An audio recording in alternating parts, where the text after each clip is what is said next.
Hello to all, मैं doctor Piyush Ranjan. आज आप लोगों की जीएस की क्लास शुरू करने जा रहा हूँ। आने वाले प्रत्येक एग्ज़ाम के लिए ये करंट अफेयर्स की जो क्लास है वो काफ़ी महत्वपूर्ण होगा। इस क्लास की जो विशेषताएं हैं वो यह है कि यह इसमें महत्वपूर्ण टॉपिक कवर किए जाएंगे और प्रत्येक दिन कोशिश किया जाएगा कि 10 से 12 टॉपिक जो इम्पोर्टेंट है और प्रत्येक एग्ज़ाम में आने की संभावना है तो कवर किया जाए, उसके महत्वपूर्ण बिंदुओं को देखा जाए जहाँ से प्रश्न पूछे जा सकते हैं। तो हम ये कोशिश करेंगे कि हर टॉपिक को कवर करते हुए उसके सारे महत्वपूर्ण बिंदुओं पर चर्चा करें, ताकि कहीं से भी प्रश्न आए उस टॉपिक से जुड़ा हुआ तो आप बना सके, उसको सही करेक्ट मार सके, सही सलूशन तक पहुंच सके। और दूसरी कोशिश ये रहेगी कि सारे महत्वपूर्ण टॉपिक कम से कम समय में आपको यह बताया जा सके। तो इसीलिए यह कोशिश है कि प्रत्येक दिन की क्लास बहुत बड़ी नहीं रहेगी, छोटी छोटी क्लासेज होंगी।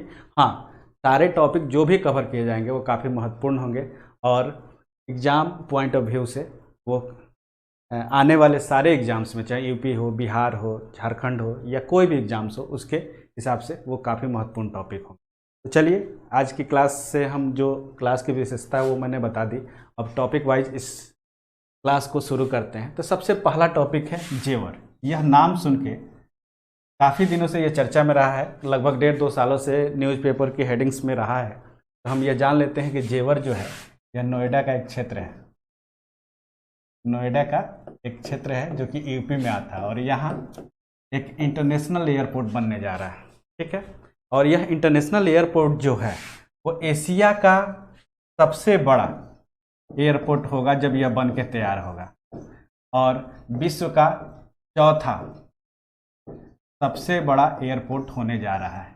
विश्व का चौथा सबसे बड़ा एयरपोर्ट यह बनने जा रहा है। तो इसीलिए यह टॉपिक काफ़ी महत्वपूर्ण हो जाता है, और चूँकि यूपी में भी चुनाव है इसीलिए यह और भी ज़्यादा महत्वपूर्ण हो जाता है। ठीक है, तो एक चीज़ और भी है कि यह दिल्ली से नज़दीक होने के कारण यह दिल्ली का जो अंतर्राष्ट्रीय हवाई अड्डा है, इंदिरा गांधी अंतर्राष्ट्रीय हवाई अड्डा, उसके वर्कलोड को देखते हुए, उसके भार को देखते हुए भी यह जेवर का हवाई अड्डा को डेवलप किया जा रहा है, ताकि यह बड़ी क्षमता में उड़ानों को संचालित कर सके। इससे क्या होगा, दिल्ली के जो इंटरनेशनल एयरपोर्ट है, इंदिरा गांधी इंटरनेशनल एयरपोर्ट, उसके भार को कम किया जा सके। प्लस यह दिल्ली के बगल में होने के कारण, एनसीआर में होने के कारण यह भी एक प्रमुख क्षेत्र बन जाता है।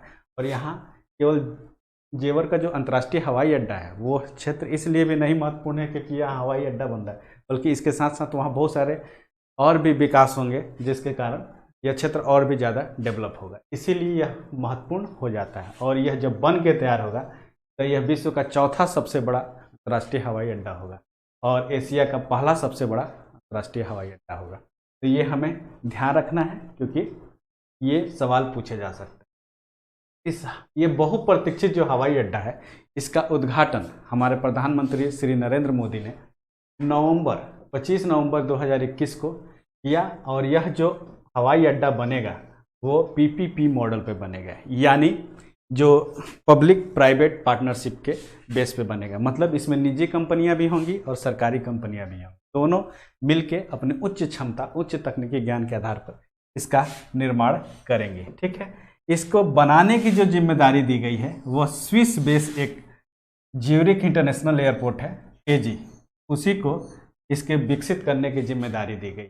ठीक है, तो यह काफ़ी डेवलप्ड और इस क्षेत्र में पारंगत कंपनी है एजी, इसी को यह जेवर हवाई अड्डा को विकसित करने की जिम्मेदारी दी गई है। ठीक है, और यह माना जा रहा है कि जिस तरह से प्लान किया गया है, जिस तरह से कार्य योजना बनाई गई है जेवर हवाई अड्डा को डेवलप करने की, तो यह सितंबर 2024 तक पूरी तरह बन के तैयार हो जाएगा। यानी पहली उड़ान यह माना जा रहा है कि सितंबर 2024 में यहाँ से पहली उड़ान संचालित की जाएगी।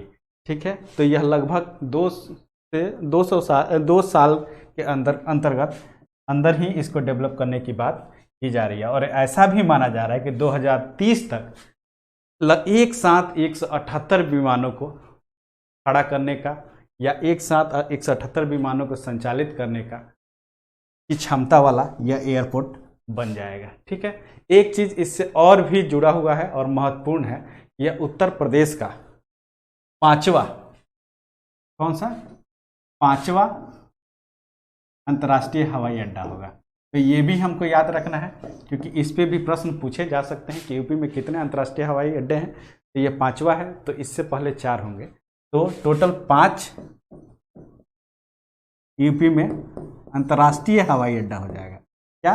अंतर्राष्ट्रीय, इंटरनेशनल हवाई अड्डा, इंटरनेशनल एयरपोर्ट बन के तैयार हो जाएगा। तो जो भी प्रश्न पूछे जाएंगे इन्हीं से जुड़ा हुआ पूछा जाएगा इस टॉपिक पे। इसी तरह के प्रश्न पूछे जाएंगे कि जेवर हवाई अड्डा सबसे पहले ये यूपी में है, जो यूपी के नोएडा में है, जो कि एनसीआर में पड़ता है, और यह एशिया का पहला सबसे बड़ा हवाई अड्डा होगा और विश्व का चौथा सबसे बड़ा हवाई अड्डा बनने जा रहा है। तो हमको ये टॉपिक ध्यान में रखना है, ठीक है। अब अगला टॉपिक जो हम देखते हैं वो है डिजिटल खाद्य संग्रहालय। यह डिजिटल खाद्य संग्रहालय जो है तंजावुर, जो कि कहाँ पे है? तमिलनाडु में, तमिलनाडु में है।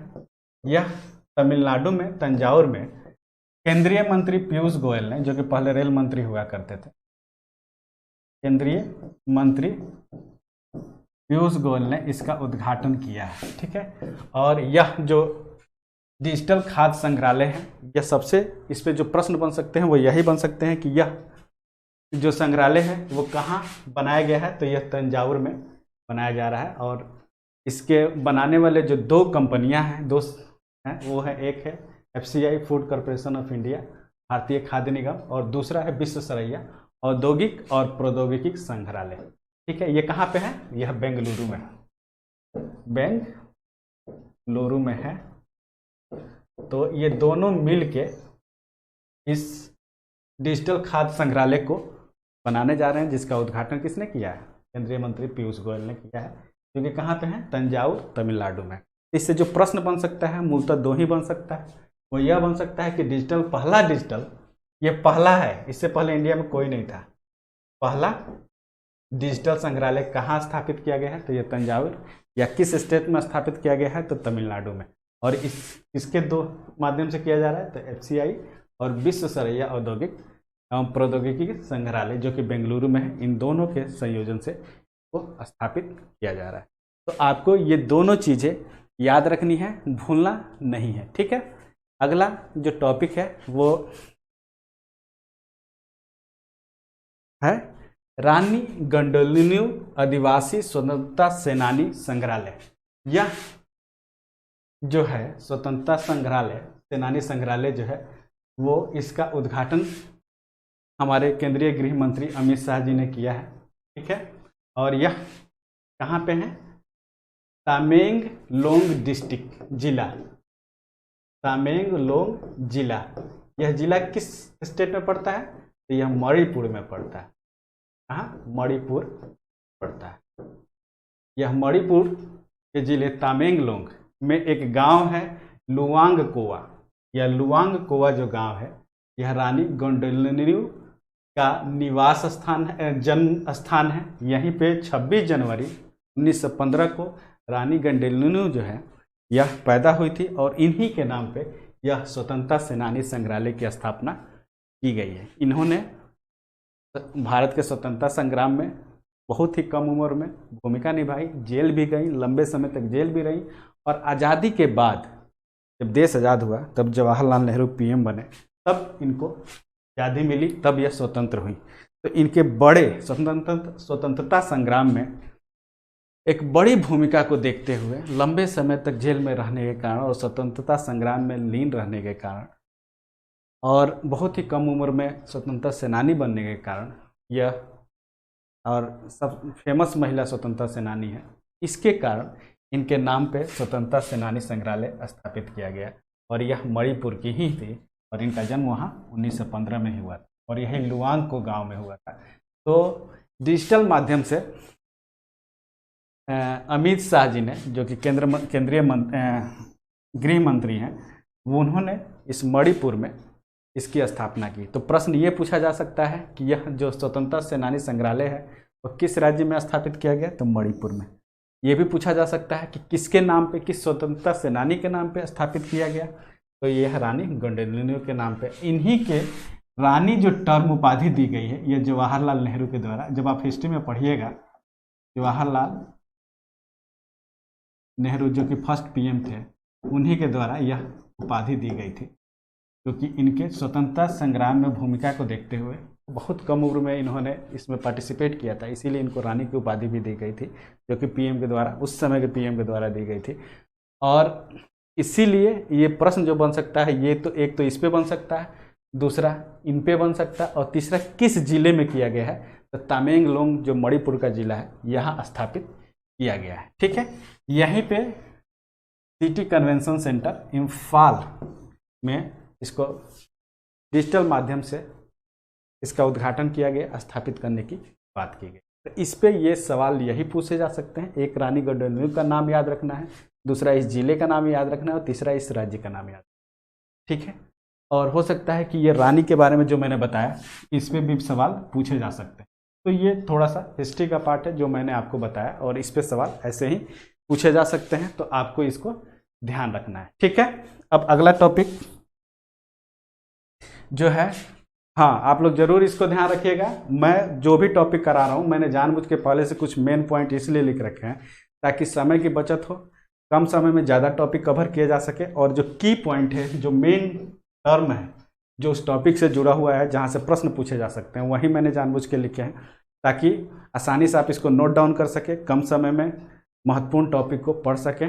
और इससे क्या होगा कि आपका डेटा, जो मोबाइल का डेटा है, वो भी बचेगा, और कम समय में सारे महत्वपूर्ण टॉपिक हो जाएंगे। ठीक है, तो आइए अगला टॉपिक जो है वो है रेजांग लॉ वार मेमोरियल।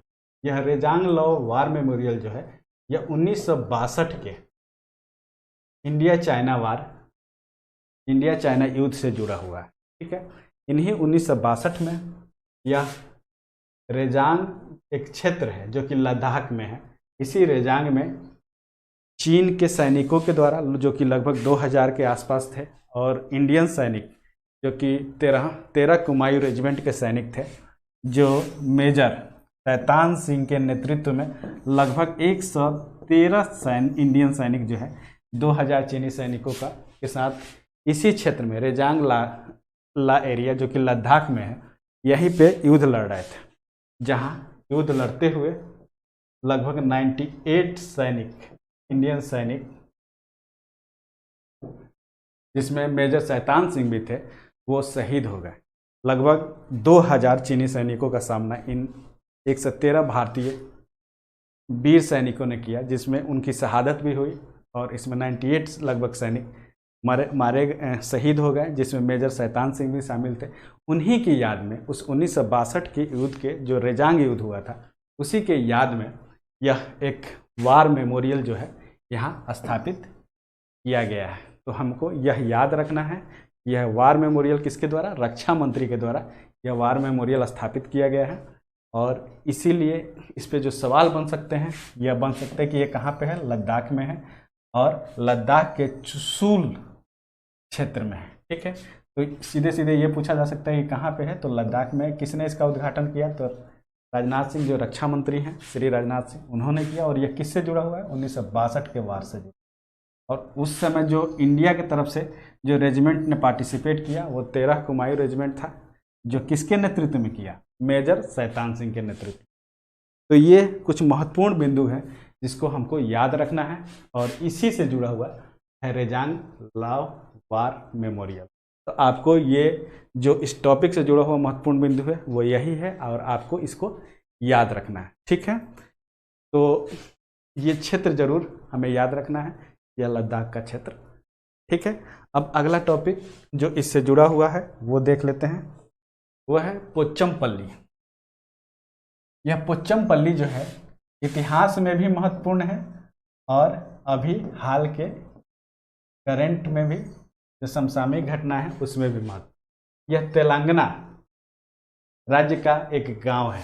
ठीक है, यह तेलंगाना राज्य का एक गांव है जो तेलंगाना के नलगोंडा डिस्ट्रिक्ट में, नलगोंडा जिला में स्थित है।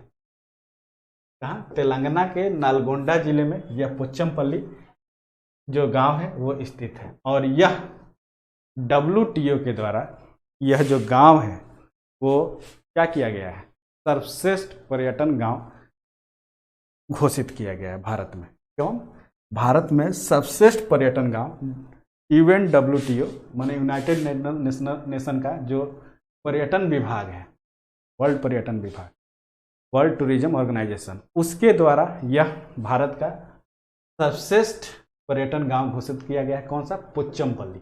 ये नाम जरूर याद रखिएगा। और ये किस राज्य में है? तेलंगाना में है, जो कि हैदराबाद से लगभग 60 किलोमीटर दूर नालगोंडा डिस्ट्रिक्ट है। उसी नालगोंडा डिस्ट्रिक्ट का एक गांव है पोचमपल्ली। ठीक है, अब इस गांव से जुड़े हुए कुछ महत्वपूर्ण बिंदु देख लेते हैं जिससे भी सवाल पूछे जा सकते हैं। इसको रेशम शहर भी कहा जाता है, क्योंकि यहाँ रेशम की साड़ियाँ वगैरह बड़े स्तर पे बनती है। और यह जो साड़ियाँ है वो इक्कत शैली के माध्यम से बनाई जाती है। किस शैली के माध्यम से बनाई जाती है? इक्कत शैली के माध्यम से। हमें ये ध्यान रखना है कि पोचमपल्ली जो गांव है वहाँ रेशम के कपड़े, रेशम की साड़ियाँ एक इक्कत शैली है, जो कि एक अलग तरह की शैली है। और इस अलग तरह के शैली होने के कारण ही इसको GI टैग 2004 में दिया गया है, यानी भौगोलिक संकेतक टैग जो है, जो कि इसके विशेषता होने के कारण, उस क्षेत्र की विशेषता होने के कारण उसको भौगोलिक संकेतक की टैग भी दिया गया था 2004 में। इसीलिए यह इसके लिए भी प्रसिद्ध है, इसके लिए भी फेमस है। तो हमें यह जरूर ध्यान रखना है। ठीक है, दूसरा चीज जो मैंने बताया था कि इतिहास में भी यह पोचमपल्ली जो गांव है वो फेमस है। क्यों? क्योंकि यहीं से विनोबा भावे ने, किसने? विनोबा भावे ने, विनोबा भावे ने यहीं से भूदान आंदोलन की शुरुआत की थी। कब? 18 अप्रैल 1951 से। तो यह पोचमपल्ली जो गांव है केवल यह अभी वर्तमान में इसलिए फेमस है क्योंकि यह सर्वश्रेष्ठ पर्यटन गांव में से एक है भारत में। और यह WTO यूनाइटेड नेशन वर्ल्ड पर्यटन ऑर्गेनाइजेशन के द्वारा इसको सर्वश्रेष्ठ गांव घोषित किया गया है, जो कि नालगोंडा डिस्ट्रिक्ट में है। ठीक है, यह रेशम शहर के नाम से भी प्रसिद्ध है। क्यों? क्योंकि यहाँ रेशम के समान रेशम की साड़ियाँ इक्कत शैली के द्वारा बनाई जाती हैं। तो यह एक महत्वपूर्ण टॉपिक है और इससे जुड़े हुए जो महत्वपूर्ण जितने भी पॉइंट हैं वो मैंने यहाँ मेंशन कर दिया है, आप इसको नोट डाउन कर सकते हैं। देखिए, जो भी टॉपिक है उसके सारे की पॉइंट, सारे महत्वपूर्ण बिंदु आपको यहाँ डिस्कस किए जाएंगे, ताकि उससे जो भी प्रश्न आए, और ये सारे टॉपिक बहुत इंपॉर्टेंट है, इससे प्रश्न आने की संभावना बहुत ज़्यादा है, इसीलिए मैं जानबूझ के इसको कवर कर रहा हूँ। और यह प्रत्येक एग्जाम, चाहे किसी भी स्टेट का एग्जाम हो वहाँ, चाहे PCS एग्जाम हो वहाँ, ये प्रश्न आने की संभावना बहुत ज़्यादा है, इसीलिए मैं इसको जानबूझ के डिस्कस कर रहा हूँ। तो आप इसको जरूर ध्यान रखिए। ठीक है, अगला टॉपिक जो है वो है कैसरे हिंद। कई बार इस टर्म को देख के हमको क्या लगता है कि यह इतिहास का बिंदु, इतिहास से जुड़ा हुआ होगा। कैसरे हिंद गांधी जी को कहा गया था, अंग्रेजों के द्वारा उनको उपाधि दी गई थी इतिहास में, लेकिन यहाँ उससे जुड़ा हुआ बात नहीं है, बल्कि यह कैसरे हिंद महत्वपूर्ण ये है कि यह एक तितली है। ठीक है, इसी तितली को अरुणाचल प्रदेश की राजकीय तितली घोषित किया गया है। कहाँ? हमारे नॉर्थ ईस्ट का एक प्रदेश है अरुणाचल प्रदेश, उसी की राजकीय तितली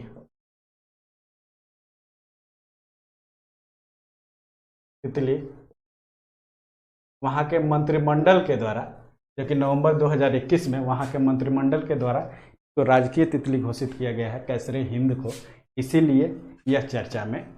ठीक है, यह बड़ी बड़ी तितली होती हैं, इस आकार में बड़े होती हैं और काफ़ी चमकीली होती हैं। इसकी जो विशेषता है, यह बड़ी इस साइज में बड़ी होती है और चमकीली होती है, और यह अरुणाचल प्रदेश के क्षेत्रों में पाई जाती है, लेकिन मुख्यतः यह चीन में पाई जाती है। लेकिन चूंकि अरुणाचल प्रदेश जो है वो चीन से सटा हुआ राज्य है, इंडिया का नॉर्थ ईस्ट का, इसीलिए यह यहाँ भी पाई जाती है।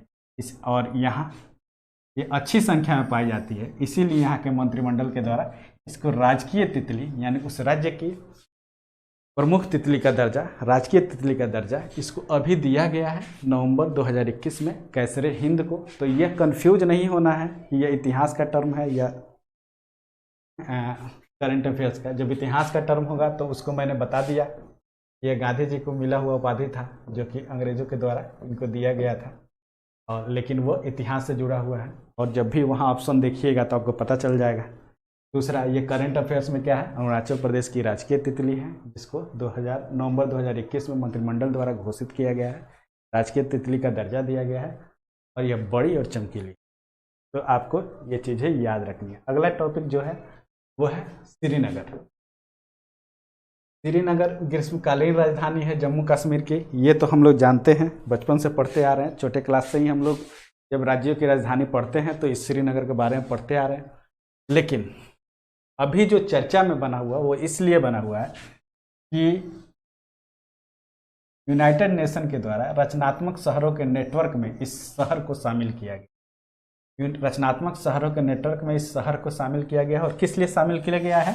यहाँ के शिल्प और लोक कला की विशेषता के कारण, इसी मतलब विशेषता को ध्यान में रखते हुए, शिल्प और लोक कला की विशेषता को ध्यान में रखते हुए इसको रचनात्मक शहरों के नेटवर्क में शामिल किया गया। ये पहला ऐसा शहर नहीं है भारत का जिसको रचनात्मक शहरों के नेटवर्क में शामिल किया गया। इससे पहले भी बहुत सारे शहर हैं जिसको शामिल किया गया है। जैसे 2015 में बनारस को उसके संगीत के लिए रचनात्मक शहरों के नेटवर्क में शामिल किया गया था।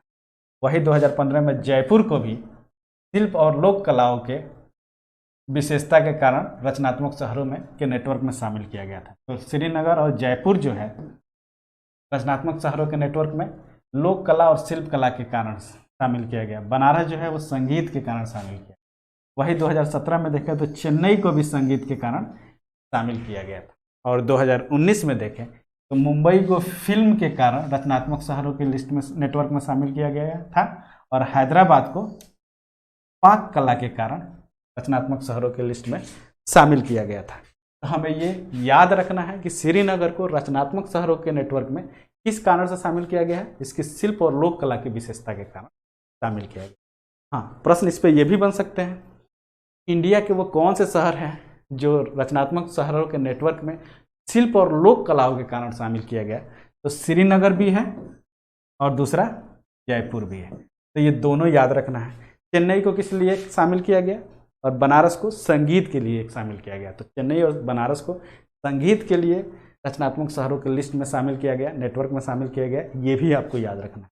हैदराबाद को पाक कला और मुंबई को फिल्म के लिए इसमें शामिल किया गया। कब? 2019 में। तो ये वर्ष और किस विशेषता के कारण शामिल किया गया ये जरूर हमें याद रखना है, क्योंकि इस पर भी प्रश्न पूछे जा सकते हैं। हो सकता है करंट से ना जोड़ के इन दोनों से भी जोड़ के पूछ दे। तो आपको ये पुराने भी याद रखने हैं ताकि गलती ना हो। और अब तक विश्व के 90 देश जो हैं वो रचनात्मक शहरों के नेटवर्क में शामिल हैं। और 90 देश के लगभग 295 जो शहर हैं वो इन रचनात्मक शहरों के नेटवर्क में, जो कि यूनाइटेड नेशन द्वारा चलाया जाता है, उसमें शामिल किए गए। हाँ, अलग अलग कारणों से किए गए होंगे। कुछ शहर शिल्प और लोक कला से किए गए होंगे, कुछ संगीत से, कुछ अलग अलग विशेषताओं से किए गए। तो हमने इंडिया का देख लिया और ये इसीलिए महत्वपूर्ण है। इस पर सवाल बनने की, आने की संभावना ज़्यादा है। जो भी बिंदुओं पर सवाल बन सकते हैं उसकी चर्चा हम लगातार कर रहे हैं। ठीक है, तो केवल एक पॉइंट याद करके नहीं जाना कि श्रीनगर को केवल रचनात्मक शहरों के नेटवर्क में शामिल, बल्कि ये सारे पॉइंट भी जो इससे जुड़े हुए हैं वो इम्पोर्टेंट हैं। तो इसीलिए आपको इसको भी याद रखना है। ठीक है, अगला जो टॉपिक है वो यह है बर्ड रिंगिंग सेंटर। ये बर्ड रिंगिंग सेंटर जो है ये कहाँ पे स्थापित किया गया है? भागलपुर में। भागलपुर कहाँ है? बिहार में। तो बिहार पीसीएस सीडीपीओ के लिए भी यह पॉइंट इम्पॉर्टेंट है। हालांकि ये अलग अलग स्टेट में भी पूछे जा सकते हैं, केवल बिहार बीपीएससी और सीडीपीओ के लिए ही महत्वपूर्ण नहीं है, कहीं भी पूछा जा सकता है। तो आपको इसको याद रखना है। बर्ड रिंगिंग सेंटर, इसको 6 नवंबर 2020 को स्थापित किया गया और यह भागलपुर के सुंदरवन क्षेत्र है, वहाँ पे इसको सेंटर को स्थापित किया गया है। इस सेंटर के माध्यम से क्या किया जाएगा कि एल्युमिनियम और प्लास्टिक के जो छल्ले हैं, उन छल्लों को जो प्रवासी पक्षी हैं या जो गरुड़ हैं, ये जो इनके प्रवास को, इनके विकास को, इनके प्रजनन को, इनके उड़ान मार्ग को चिन्हित करने के लिए, जानकारी इकट्ठा करने के लिए, ताकि इनके विलुप्तिकरण को देखा जा सके, इनके प्रजनन के नेचर को समझा जा सके, इनके उड़ान के मार्ग को समझा जा सके, ताकि इनकी बेहतर सुरक्षा हो सके। इन सारे उद्देश्यों को ध्यान में रख के बर्ड रिंगिंग सेंटर स्थापित। तो महत्वपूर्ण काम क्या होंगे, एल्युमिनियम और प्लास्टिक के छल्ले जो हैं इन प्रवासी पक्षियों के पैरों में लगाए जाएंगे, ताकि इसके और इन जो प्लास्टिक के छल्ले हैं इन छल्लों में नंबर वाले कोड जो हैं वो अंकित होंगे। क्या, नंबर वाले नंबर कोड जो है इन छल्लों में अंकित होंगे। और यह छल्ले किससे बने होंगे, प्लास्टिक या एल्युमिनियम के बने होंगे। इससे क्या होगा कि इन प्रवासी पक्षियों या गरुड़ों के उड़ान को जो है ट्रेस किया जा सकेगा, उनको देखा जा सकेगा, उनके ये जिन उद्देश्य है प्रवास, विकास, प्रजनन, उड़ान मार्ग, इनको सही से ऑब्जर्व किया जा सकेगा, ताकि ये विलुप्त हो रहे प्रवासी पक्षियों को के विकास को लेके, इनके सुरक्षा को लेके एक नीति बनाई जा सके। इसीलिए इस तरह के बर्ड रेंजिंग सेंटर स्थापित किए गए और ये कहाँ किए गए हैं, भागलपुर में। और यह भागलपुर में यह जो किया गया यह बिहार का पहला बर्ड रेंजिंग सेंटर है, लेकिन यह इंडिया का चौथा बर्ड रेंजिंग सेंटर। इससे पहले पॉइंट कोलिमोर जो कि कहाँ पे है, टीएन तमिलनाडु में है, दूसरा भरतपुर यह कहाँ है, राजस्थान में है, और तीसरा चिल्का यह उड़ीसा में है। यानी इससे पहले इंडिया में 3 थे, ये चौथा बर्ड रेंजिंग सेंटर है जो कि बिहार का पहला बर्ड रेंजिंग सेंटर है। इसलिए आपको ये याद रखना है। ये भी पूछा जा सकता है कि बर्ड रेंजिंग सेंटर कहाँ कहाँ है इंडिया में, तो ये तीनों के साथ साथ उसको भी याद रखना है। और यह भारत का कौन सा है, चौथा है, और बिहार का पहला बर्ड रेंजिंग जो कि भागलपुर में स्थापित किया।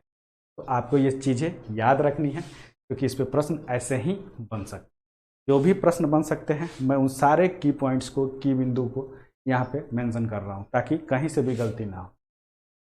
अब अगला जो टॉपिक है वो है गजराज।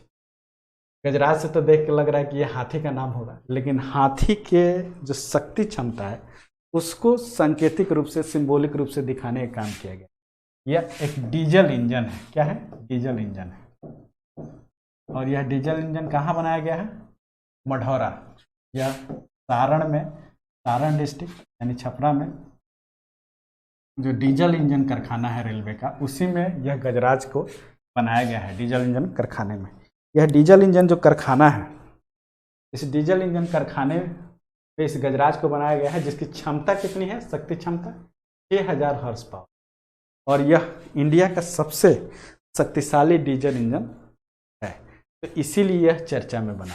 कहाँ, मढ़ौरा जो कि सारण में है, वहीं के डीजल इंजन कारखाने में इस गजराज को बनाया गया है, जिसकी शक्ति क्षमता कितनी है, 6000 हॉर्स। ठीक है, इसलिए यह चर्चा में बना हुआ है। आपको ये चीज़ें याद रखनी है, भूलनी नहीं है। इस पे प्रश्न पूछे जाने की संभावना बहुत ज़्यादा है, तो गलती नहीं करनी है। ये प्रश्न आ सकता है और आपको इसको ध्यान रखना है। ठीक है, अगला जो बात है वो यह है कि मधेपुरा में भी एक इंजन है, इंजन कारखाना है, वो इलेक्ट्रिक इंजन कारखाना है। कहाँ, मधेपुरा डिस्ट्रिक्ट में, ये भी बिहार में आता है, ये हमें याद रखना है। यहाँ भी 2000 कब, मई 2020 में एक इलेक्ट्रिक इंजन बनाया गया, जिसका नाम था जिसका नाम रखा गया वैग 12 WAG 12।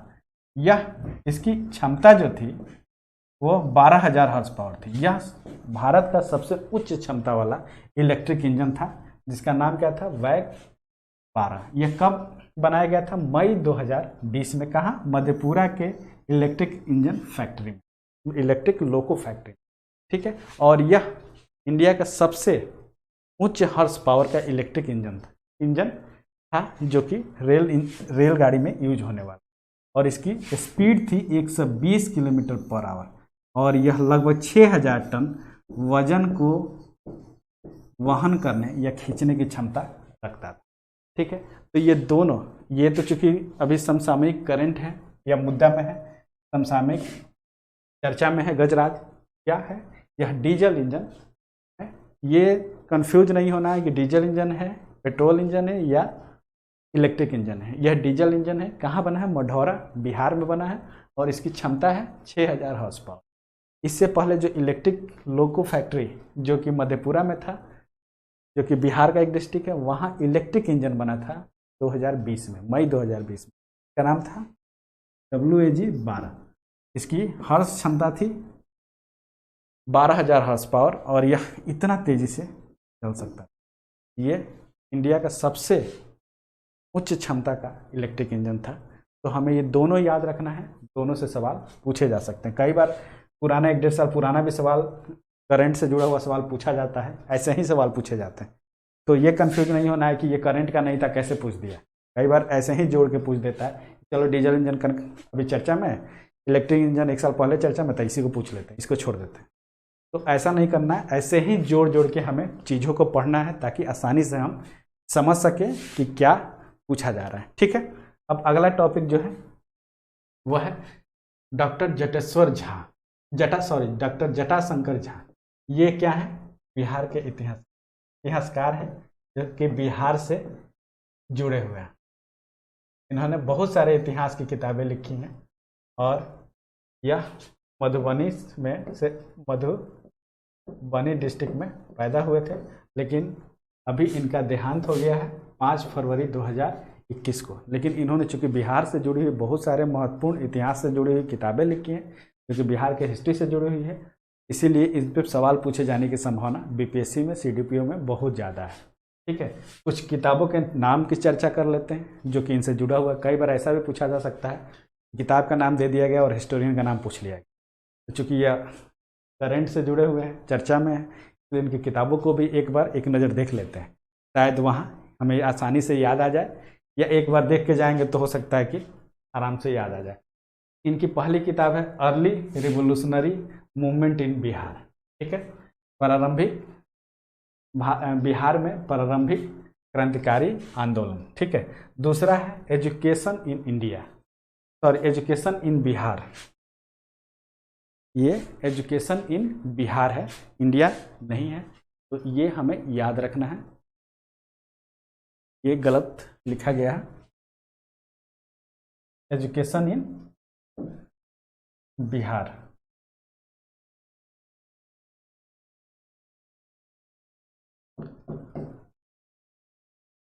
तीसरा किताब है beginning of modern education in Mithila, कि मिथिला में मॉडर्न एजुकेशन, आधुनिक शिक्षा की शुरुआत पे किताब इन्होंने लिखा है कि मिथिला में कैसे आधुनिक शिक्षा की शुरुआत हुई, इस पे इन्होंने एक किताब लिखी। फिर कुंवर सिंह और उनके भाई अमर सिंह, जो कि 1857 की क्रांति से जुड़े हुए थे, उन पे भी इन्होंने किताब लिखा है, कुंवर सिंह एंड अमर सिंह। ठीक है, तो ये भी हमें ध्यान रखना। और 5वीं किताब उन्होंने दरभंगा के महाराज, जिनका नाम था लक्ष्मेश्वर सिंह, उन महाराजा लक्ष्मेश्वर सिंह पे उन्होंने एक किताब लिखी है जिसका नाम है महाराजा लक्ष्मेश्वर सिंह ऑफ दरभंगा।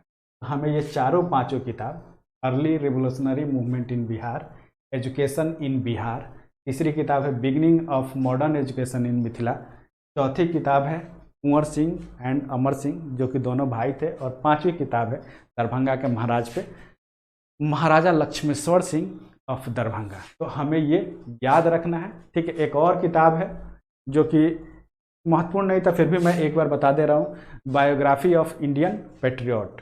ठीक है, बायोग्राफी ऑफ इंडियन पेट्रियट।